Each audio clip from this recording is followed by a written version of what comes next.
Olá, nono ano, tudo bem com vocês? Aqui é o Alisson, professor de História, e eu gostaria de fazer a correção das atividades da semana um do primeiro PET. Então, a semana um do PET de História são três questões, né? Um, dois, três, das páginas 65 e 66. Mas é importante fazer a leitura, né, da página 64 ao final dela e o início da 65 também, porque existem alguns conceitos, alguns termos, né, que são importantes, vão auxiliar nessas atividades. Lembrando também que eu postei um material no Google Sala de Aula, um texto, também para embasar vocês para a realização dessas atividades.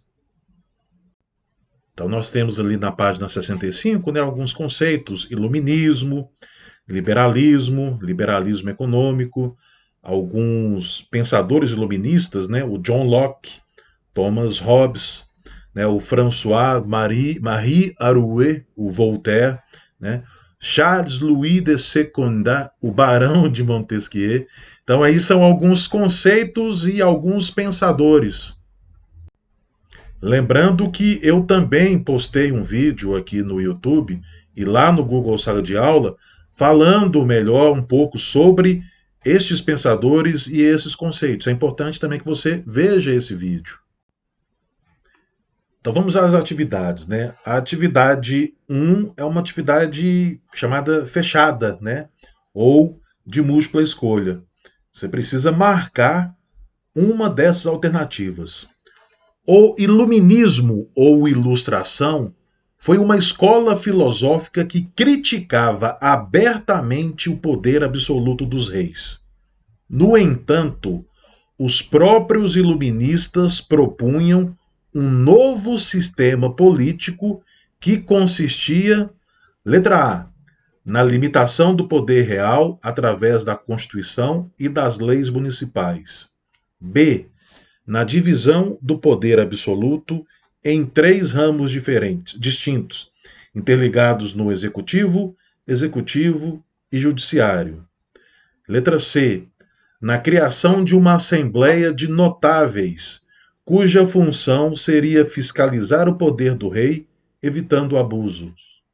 Letra D. No fim da figura do monarca e substituído por uma democracia direta eleita por sufrágio universal. Então, qual a melhor alternativa a que se encaixa aqui, né, entre as várias propostas feitas pelos iluministas? Letra A. Na limitação do poder real através da Constituição e das leis municipais.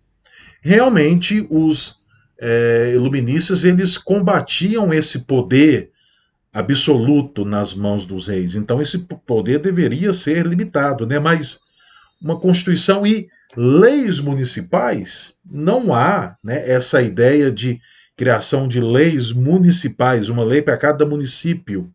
Afinal de contas, o poder do rei ele seria para um Estado. Né? Então, a limitação dele através, né, de uma Constituição foi até defendido, mas leis municipais.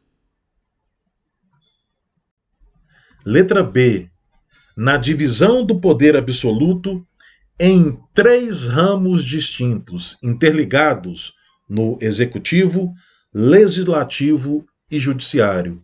Essa é uma ideia interessante, que inclusive existe nos estados modernos, ou em grande parte dos estados modernos.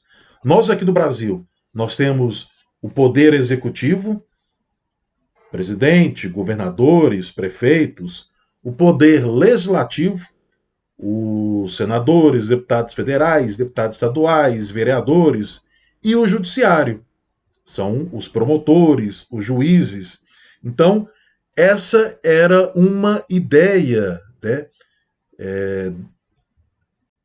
proposta, né, para um novo sistema político. Na divisão, né, do poder em três: o executivo na administração, o legislativo na criação dessas leis para a sociedade e o judiciário para julgar. Então a resposta é a letra B. Mas vamos às outras, né? Letra C. Na criação de uma assembleia de notáveis, cuja função seria fiscalizar o poder do rei, evitando abuso. Uma assembleia de notáveis, então de uma elite intelectual? Não, né? Não era homens privilegiados para fiscalizarem. Não era uma proposta de um sistema político aí dos iluministas. E letra D. No fim da figura do monarca e substituído por uma democracia direta eleita por sufrágio universal. Então, seriam cidadãos, todos eles, homens e mulheres, poderiam votar para eleger um novo chefe de governo e a figura do rei seria eliminada. Pessoal, a crítica da grande maioria dos pensadores iluministas era contra o absolutismo, não exatamente na figura do rei. Eles criticavam o poder absoluto nas mãos dos reis.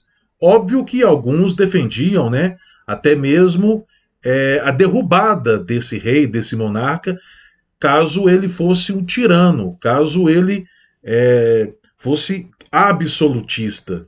Mas, nas alternativas que se seguem, a letra B é uma proposta, ou foi uma proposta real de sistema político feito por um iluminista. Inclusive, é o que nós temos não só no Brasil, mas em grande parte do mundo ocidental, que é a divisão dos três poderes.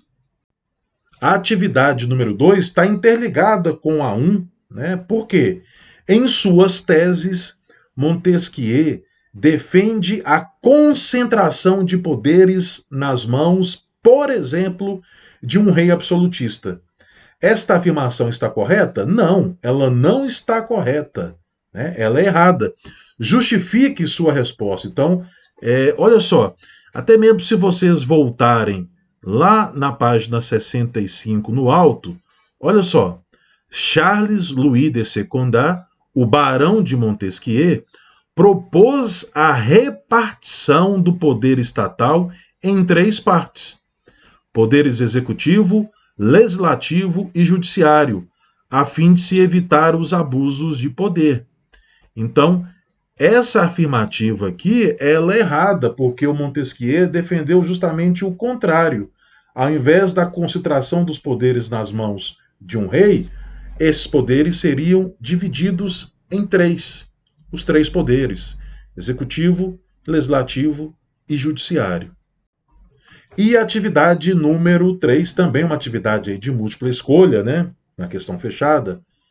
Evelyn Beatriz Hall, biógrafa de Voltaire, resumiu o pensamento do escritor com a célebre frase. Isso aqui é importante porque essa frase, muitas pessoas acreditam que é do Voltaire e não é do Voltaire, tá?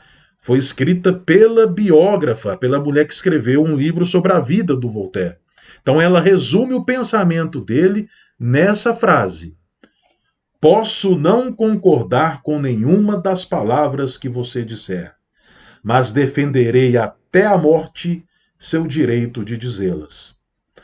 A frase expressa um dos ideais do iluminismo, como a liberdade de expressão, B, divisão de poderes. Tem alguma coisa a ver com a divisão dos poderes essa frase?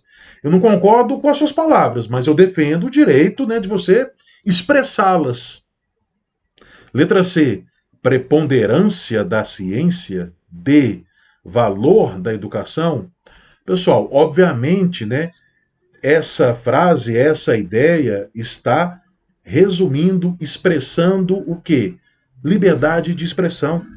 Eu posso não concordar com você, mas você tem o direito de falar ou de pensar, né, o que você está dizendo. Então, essa é a ideia da liberdade de expressão. Lembrando o seguinte, tá, pessoal? Vamos para os dias atuais, para o contemporâneo. essa questão de, ah, não, eu posso falar o que eu quiser, posso falar a M, merda, que eu quiser. Não, não é bem assim, né? Existe uma Constituição, essa Constituição brasileira tem os direitos e os deveres, você não pode sair atacando as pessoas, agredindo, ofendendo as pessoas, né? Liberdade de expressão, né, ela tem um limite, né? Você não pode agredir verbalmente, tá? Eu vou escrever ali na internet falando que tal pessoa é isso ou aquilo. Não, não pode, né? A liberdade de se expressar, ela é um direito, ela é importante, mas você não pode atingir a outra pessoa. Então, há limites até na própria liberdade de expressão, né? Então, pessoal, então são essas três atividades, né? Bem tranquilas.